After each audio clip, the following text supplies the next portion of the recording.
ನಾನು ಬೆಳಗ್ಗೆ ಎದ್ದು ಆಚೆ ಬಂದೆ. ಅವಾಗ ನೋಡಿದ್ರೆ ನವಿಲು ರೆಕ್ಕೆ ಬಿಚ್ಚಿ ಆಡ್ತಾ ಇತ್ತು, ರೆಕ್ಕೆ ಬಿಚ್ಚಿ ಹಾಡ್ತಾ ಇತ್ತು, ಆಟ ಆಡ್ತಾ ಇತ್ತು, ಡ್ಯಾನ್ಸ್ ಮಾಡ್ತಾ ಇತ್ತು. ಅದಕ್ಕೆ ನಾನು ನನ್ನ ಮೊಬೈಲಲ್ಲಿ ಇಟ್ಕೊಂಡ್ಬಿಟ್ಟೆ ವಿಡಿಯೋ. ನೀವು ನೋಡಿ. Thank you.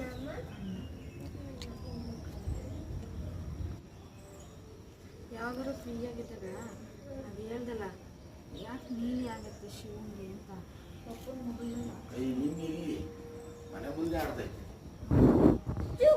ಸುಮ್ಮನೆ ನಿಂತ್ಕೋ.